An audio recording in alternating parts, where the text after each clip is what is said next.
Chapter 9, Negotiation, by endorsement. Section 94. Meaning of term negotiation. Negotiation is an act of the parties or of the law, by which the title to bills and notes is conveyed from one person to another. As a bill or note is a chattel, it may be sold as a chattel, it is also a chose in action and may be assigned as a chose in action. And as it is also a negotiable instrument, it may be transferred by endorsement according to the rules of the law merchant. Section 95. Who may negotiate? In general, a bill or note must be negotiated only by the de facto holder, that is, the person in possession of a bill or note and to whom it is payable, whether his possession be lawful or not. And in such sense it is broader in significance than the term holder, which customarily means lawful holder. If the bill or note is payable to bearer, the person in possession is the de facto holder, but if the bill or note is payable to order, the de facto holder must have possession and be the person to whom it is payable.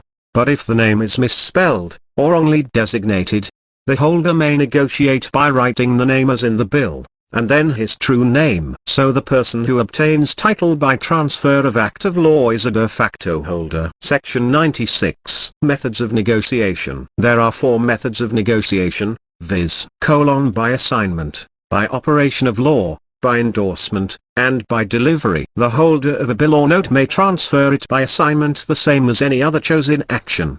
Where the holder of a bill payable to order transfers it without endorsement, it operates as an equitable assignment, and the transferee may compel endorsement. And when endorsement is subsequently obtained, the transfer operates as a negotiation from the time when given, unless the endorsement was omitted at the time of transfer by fraud, accident or mistake, in which case it operates from the time of the transfer. The full title to a bill or note passes, without either assignment, endorsement, or delivery, that is, by operation of law, a. by the death of the holder where the title vests in his personal representative, or 2. by the bankruptcy of the holder, where title vests in his assignee or trustee, or 3. in some jurisdictions, where the holder is an unmarried woman, on her subsequent marriage the title vests in her husband, or 4. upon the death of a joint payee or endorser, in which case the general rule is that the title vests at once in the surviving payee or endorsee. The legal title to an instrument made payable to order can regularly be transferred only by endorsement. The transferee of an instrument made payable to order without endorsement is the equitable owner, and takes it subject to all the equities vested in prior parties. The endorsement must be written on the bill itself, or on a copy, or on a slip of paper attached thereto called an allonge and considered a part of the bill. The endorsement may be on the face of the bill. When the note or bill is made or becomes payable to bearer, it is transferable by delivery without endorsement. Section 97. Meaning of endorsement. An acceptance applies to bills alone, while endorsement applies to both bills and notes. The endorsement cannot be by parole, and the proper place for writing it is on the back of the instrument. The endorsement must be written on the instrument itself or upon a paper attached thereto. The signature of the endorser, without additional words, is a sufficient endorsement. Endorsement means an endorsement completed by delivery. The law looks to the intention of the parties rather than to the form as to endorsements. A person writes certain words upon the back of the instrument. Was it the intention to endorse the instrument or do something else? And the law is very apt to consider any words as an endorsement rather than something else. A person placing his signature upon an instrument otherwise than as maker, drawer or acceptor is deemed to be an endorser, unless he clearly indicates by appropriate words his intention to be bound in some other capacity. There is one exception, however, and that is in the case of a guarantor, or a guarantee written on the back of an instrument. And it should be noted that there is a difference between a surety and a guarantor. A guarantor promises to account for the debt, default, or miscarriage of another person. The surety is bound in his own right with his principal and as an original promisor. He is the debtor from the beginning and is held to know of the default of the principal. On the other hand, the contract of the guarantor is his own separate contract. It is in the nature of a warrant by himself that the thing to be done by the principal shall be done. The contract is not his contract and he is not bound to take notice of non-performance. A surety obligation is a primary obligation. The surety and the principal may be joined as defendants in one suit, or the surety may be sued alone. So, We see, then, there is that exception as to a guarantee. When a guarantee is written on the back of an instrument, it will not be construed as an endorsement, but most any other agreement or arrangement will be construed as an endorsement. Section 98. Who endorse? The party to whose order the instrument is made payable should endorse the instrument. Where an instrument is payable to the order of two or more payees or endorsees who are not partners, all must endorse, unless the one endorsing has authority to endorse for the others.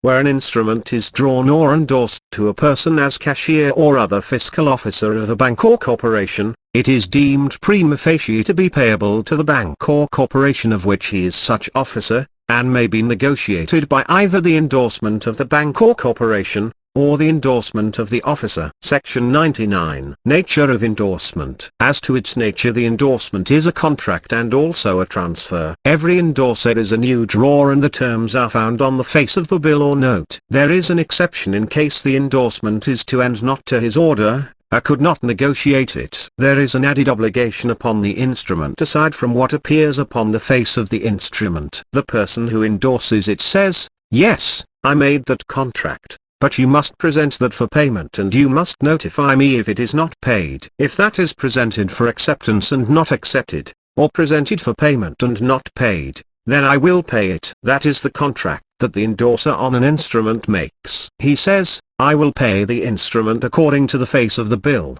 provided you give me notice of its non-acceptance or non-payment." So an endorsement performs two things: it makes a contract and it transfers the instrument. The endorser says to every person on the face of that instrument and to every person who precedes him as an endorser of the instrument, if this instrument is not paid by the person who is primarily liable on the instrument, and if you give me due notice that the instrument has not been paid, then I will pay it. That is the contract. He doesn't say that he would pay it absolutely, but if you give me notice that the person who is liable on the instrument will not pay or has failed in some respect, I will pay the instrument. Of course, if it is a bill of exchange, and it is not accepted by the acceptor, the endorser says by endorsing it, "If it is not accepted and you duly notify me, I will then pay the instrument." In that case, if the drawee did not accept it, the drawer would be primarily liable. In the case of a note, the endorser says, "In case that instrument is not paid, and you give me notice of the fact that the maker does not pay the note, then I will pay the note myself." The endorsement of a bill or note implies an undertaking from the endorser to the person in whose favor it is made and to every other person to whom the bill or note may afterwards be transferred, exactly similar to that which is implied by drawing a bill, except that in the case of drawing a bill the stipulation with respect to the drawer's responsibility and undertaking do not apply. In the beginning of the course we saw that a note might waive presentment and notice. Of course, under such circumstances it will not be necessary to make them a part of the contract that the endorser makes. Section 100. Requisites of endorsement. There are certain requisites of an endorsement. The negotiable instruments law provides, the endorsement must be an endorsement of the entire instrument. An endorsement which purports to transfer to the endorsee a part only of the amount payable, on which purports to transfer the instrument to two or more endorsees severally, does not operate as a negotiation of the instrument. But where the instrument has been paid in part, it may be endorsed as to the residue. Take a bill for $500. Suppose the payee should endorse $250 to and $250 to B. That could not be done, for the endorsement must be in accordance with the bill. But if $250 was paid on the bill, the rest could be endorsed to someone else. The test then is, does the transfer cut up the right of action, or does it vary the rights of the parties? If a note for value was transferred and there was a neglect to endorse it, the transferor may be compelled, in equity, to make the endorsement. The transferee is the rightful holder of it until it is endorsed, and equity would compel that there should be an endorsement. Suppose a case where the note was endorsed by A to B, and then B endorsed it to A, each transfer being for value. Can A recover from B on that endorsement number, because of certainty of action? If A sued B, B could turn right around and sue A. Consequently, it is held that that could not be done, unless A, in the first instance, should endorse without recourse, and B did not. the endorsement must follow the tenor of the bill or note. A bill or note cannot be divided into two different parts, and one cannot accept part and not the other, or pay part of it and not pay the other part, providing it divides the cause of action. It would not be absolutely void to divide it up in this way. It would be binding between the parties, yet it would not be negotiable by the law merchant. That means not good by the law merchant. Then, a second requisite is that the endorsement be by the payee or subsequent holder. And the third requisite is as to delivery. There can be no question as between the immediate parties but that a delivery is necessary. And when the instrument gets into the hands of a bona fide holder, a delivery is necessary unless certain things arise whereby the transfer would be stopped. And there must arise something of that nature in order to say that an endorsement is valid without delivery. Section 101. Varieties of endorsement. There are various liabilities which may be engrafted on a negotiable instrument, evidenced by the character and terms of the endorsement thereon. An endorsement may be a. special, or b. in blank. It may be c. absolute, or d. conditional. It may be e. restrictive. It may be f. without recourse on the endorser, and there may be g. joint endorsements of the instrument, h. successive endorsements, and also I. irregular endorsements. The negotiable instruments law provides, an endorsement may be either special or in blank, and it may also be either restrictive or qualified or conditional. Below are given some of the most common forms of endorsement: endorsement in full. Pay to Donald S. Morris, or order Nathan Redding. Endorsement in blank, Donald S. Morris. Qualified endorsement, without recourse, Joseph Thompson. Conditional endorsement. Pay Henry Huder, or order on the completion of the Newcastle Road, Henry Stevenson. Restrictive endorsements. 1. Pay only to Earl Matlock for collection for my account, Henry Huder. 2. Pay to Henry Reeve, or order as trustee for George Graves, William Addison. Endorsement by guarantee. For value received, I hereby guarantee the payment of this note together with any costs incurred in collection. Louis Eubank. Section 102. Endorsement in full or special endorsement. A special endorsement or an endorsement in full is one which mentions the name of the person in whose favor it is made and to whom, or to whose order, the sum is to be paid. For instance, pay to B, or order, signed A, is an endorsement in full by A, the payee or holder of the paper, to B. The special endorsement is the same as an endorsement in full. It is an endorsement to someone or order, that is, a special endorsement specifies the person to whom, or to whose order, the instrument is to be payable. The subsequent endorsee must write his order on the instrument, that is, the endorsement of such endorsee is necessary to the further negotiation of the instrument, and the subsequent holder of the instrument would be required to make more proof in order to recover on the instrument when it is endorsed in full. When there is a special endorsement, one endeavoring to recover from one who has received it by special endorsement must prove the signature of two persons. Where it is endorsed in blank, one would have to prove the signature of the party only against whom he was endeavoring to recover. Section 103. Endorsement in blank. An endorsement in blank is one which does not mention the name of the endorsee, and generally consists simply of the payee placing his name in writing on the back of the instrument. The holder of a bill with a blank endorsement may, by writing a name over the endorser's signature, convert it into a special endorsement, but such a bill is not restrained thereby and is payable to bearer, except that the special endorser is only liable to parties making title through his endorsement. Section 104. Absolute and conditional endorsements. An absolute endorsement is one by which the endorser binds himself to pay, upon no other condition than the failure of prior parties to do so, and of due notice to him of such failure. A conditional endorsement is one by which the endorser annexes some other condition to his liability, that is, where there is some condition in the endorsement. Now as to the condition, if it is in the endorsement, the courts hold that it is valid. There may be a valid conditional endorsement and it accomplishes justice, and yet it seems to restrict the circulation of the instrument to some extent, because there is some condition attached to it. Yet it does not in any way interfere with the face of the instrument as such. It is a primary obligation when it is on the face of the instrument, and is invalid, but if it is an endorsement it is valid, and does not make the instrument a non-negotiable instrument.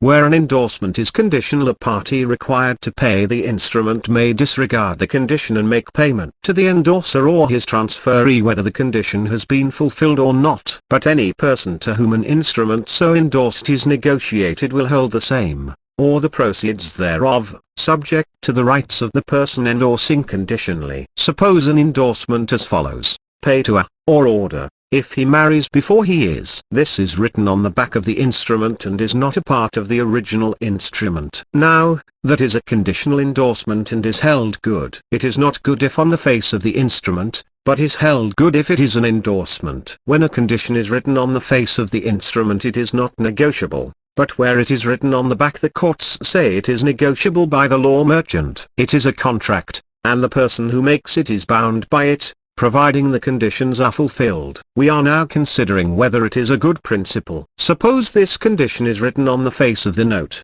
it would apply to every man who endorses it, whereas, when it is written on the back by one endorser it only applies to him and not to the others. Suppose an instrument is worded, pay to the order of A, and signed B. A being the payee endorses it with a conditional endorsement and says, pay to C, provided he marries before he is 25. What is the value of that instrument? Could anybody get anything on that instrument? It means at any time he gets married before he is 25 years old. This is an exceptional case and really seems to make the note non-negotiable at the very first instance, but it does not, if not made contemporaneously with the instrument and a part of it. If a memorandum of agreement of the parties is written upon the bill or note contemporaneously with its execution, and intended by the parties to make a part of the note or bill, it is construed in the same manner as if in the body of the instrument.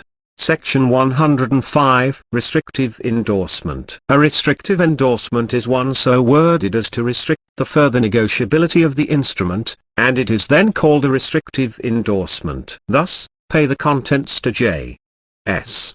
only, is such an endorsement. The negotiable instruments law provides, an endorsement is restrictive which either, 1, prohibits the further negotiation of the instrument, or, 2, constitutes the endorsee the agent of the endorser, or, 3, vests the title in the endorsee in trust for or to the use of some other person. But the mere absence of words implying power to negotiate does not make an endorsement restrictive. A restrictive endorsement confers upon the endorsee the right, 1, to receive payment of the instrument, 2, to bring any action thereon that the endorser could bring, 3, to transfer his right as such endorsee, where the form of the endorsement authorizes him to do so. But all subsequent endorsees acquire only the title of the first endorsee under the restrictive endorsement. The restrictive endorsement may or may not restrict the circulation of the instrument, depending on the endorsement. There are two classes: collection endorsements and trustee endorsements. If it is a collection, it is no longer negotiable. Pay to A, and then the words for collection written afterwards. That would indicate that A no longer had any right to negotiate that instrument, but only had a right to collect it. But if it is pay to A, or order, for the use of B, or A or order, as trustee for B, or words to that effect, then the very endorsement itself would indicate that A could place an order upon that endorsement, and that certainly would not restrict the instrument. A trustee endorsement containing the words or order, or words of similar import, can be passed from hand to hand. An endorsement for collection is not a transfer of the title of the instrument to the endorsee, but merely constitutes him the general agent of the endorser to present the paper, demand and receive payment, and remit the proceeds. An endorsement for collection made by the payee is cancelled by his subsequent endorsement to another endorsee for value. An endorsement of a bill or draft to a bank for deposit is common in business transactions. Such an endorsement,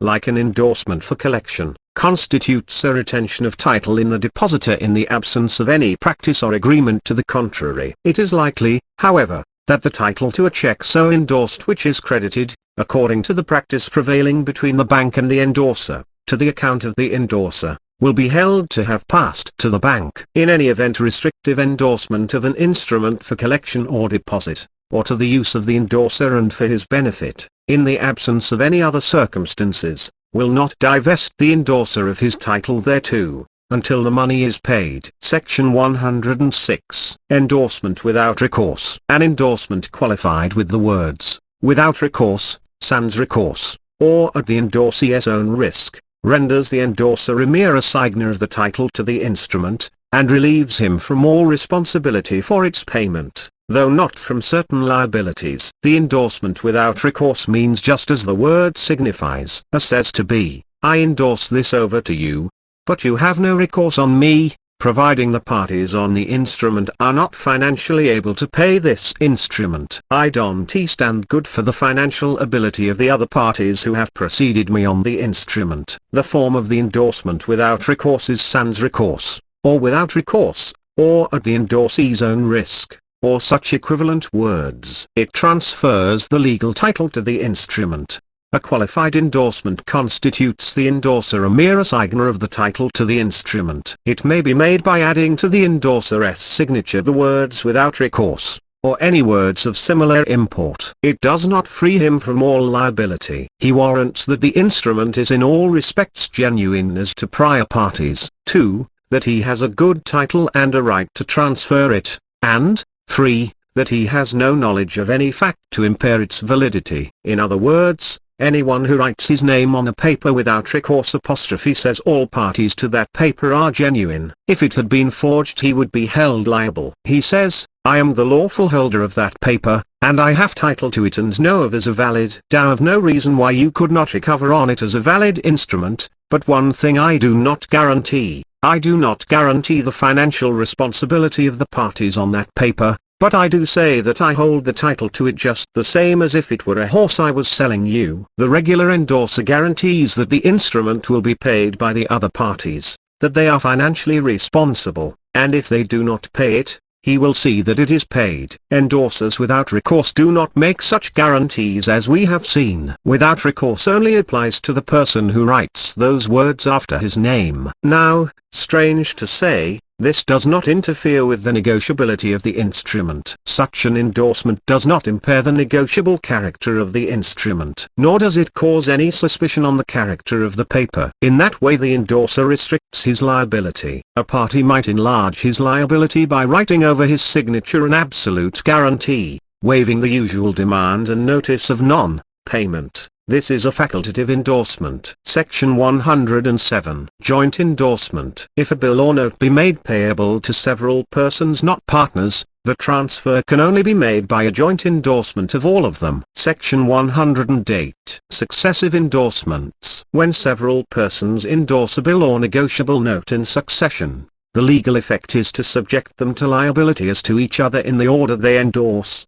Section 109. Irregular or anomalous endorsement. When one not a party to an instrument places his name irregularly upon an instrument, it is known as an irregular or anomalous endorsement. If a note is made payable to a bearer, and we should see endorsements on the back of the note, X, Y and Z, we would find no difficulty since the instrument is made payable to bearer, or a blank endorsement would be regular and would be valid. But suppose the instrument is made payable to the order of A, and instead of the endorsement being AS, the first endorsement, we see is the endorsement of Y. Now, Y is not a party to the instrument has been made, say, by X, and made payable to the order of A, while Y is a complete stranger to the instrument. What liability did he intend to assume by placing his name that way on the instrument? His liability is not governed by the law merchant. It does not make provision for any such person. Now, suppose that bill or note is made payable to the order of A, and A does not write his name upon the instrument, but the first name appearing on the back of the instrument is the name of B. The note or bill being made or drawn by X. X does not pay the note and A proceeds against B. It is important to know what the liability of the irregular party to the instrument is in order to know whether or not he should be given notice of the non-payment or non-acceptance of the instrument. If we hold this person who is irregular or anomalous upon the back of the instrument as an endorser, then we must perform the conditions which should be performed toward an endorser in order to hold him, and one of the conditions is that he shall be given notice. It becomes important to know whether the name of B, or rather whether B himself is an endorser, or what his obligation is. Now, Suppose B's signature was the when A took the note. Suppose when A took the note, he didn't know the maker. He said to B, "I don't know this man. I am not willing to count anything on his financial responsibility, but I tell you what I will do. If you will put your name on the back of that instrument, I will accept that as payment, because I know your responsibility. Now, if you will lend credit to this instrument by putting your name on it, I will take the instrument." B says, "All right," and does so. But B is a stranger to the instrument. What is B's liability? Regularly, A, the payee, should endorse first because the instrument is made payable to him, and consequently, being the first endorser and no one before him on the instrument, he could only hold the parties on the face of the instrument liable. But suppose the name of this irregular person precedes him on the paper as an endorser. Wouldn't the facts indicate that he took that instrument because the name of this irregular endorser is there? In the absence of the negotiable instruments law, different jurisdictions have different rules. The negotiable instruments law provides, where a person not otherwise a party to an instrument places thereon his signature in blank before delivery, he is liable as endorser in accordance with the following rules. 1. If the instrument is payable to the order of a third person, he is liable to the payee and to all subsequent parties. 2. If the instrument is payable to the order of the maker or drawer, or is payable to bearer, he is liable to all parties subsequent to the maker or drawer. 3. If he signs for the accommodation of the payee, he is liable to all parties subsequent to the payee. As above stated, different jurisdictions have applied different rules as to the liability of the irregular or anomalous endorser. Some hold him as endorser, some as maker, and some as guarantor. Different jurisdictions make different liabilities for him. We must know what the liability of the anomalous endorser is that we may protect ourselves. If an irregular endorser is a maker or surety, it is not necessary to give him notice if the instrument is not paid, because if he is a joint maker he is primarily liable and he says absolutely that he will pay it. But if he is to be held as an endorser, his contract is to pay provided he is given notice, and if we have not given him notice, we cannot hold him liable. The most general rules in the absence of the negotiable instruments law are as follows. A person whose name is on the back of a bill or note, transferable by delivery, or payable to bearer, is to be deemed an endorser. A person signing on the back of a bill or note payable to order before the payee is prima facie presumed to be a second endorser, and not liable to the payee. But this may be rebutted by showing that his endorsement was given to give the maker credit with the payee, and he thus becomes liable as first endorser, the payee being permitted to endorse to him without recourse. Parole evidence is always admissible in these cases to show what he intended to do under the circumstances. Section 110. Miscellaneous matters as to endorsement. The following miscellaneous provisions as to endorsement are found in the negotiable instruments law. A. Where the name of a payee or endorsee is wrongly designated or misspelled, he may endorse the instrument as therein described, adding, if he thinks fit, his proper signature. Apostrophe. B. Where any person is under obligation to endorse in a representative capacity, he may endorse in such terms as to negative personal liability. C. Except where an endorsement bears date after the maturity of the instrument, every negotiation is deemed prima facie to have been effected before the instrument was overdue. D. Except where the contrary appears, every endorsement is presumed prima facie to have been made at the place where the instrument is dated. E. An instrument negotiable in its origin continues to be negotiable until it has been restrictively endorsed or discharged by payment or otherwise. Apostrophe. F. The holder may at any time strike out any endorsement which is not necessary to his title. The endorser whose endorsement is struck out, and all endorsers subsequent to him, are thereby relieved from a liability on the instrument. Where an instrument is transferred by a special endorsement, the holder has no right to strike out the name of the person mentioned in such endorsement and insert his own name in the place thereof, nor can he strike out such name and convert such special endorsement into a blank endorsement. G. Where an instrument is negotiated to a prior party, such party may, subject to the provisions of this Act, reissue and further negotiate the same. But he is not entitled to enforce payment thereof against any intervening party to whom he was personally liable.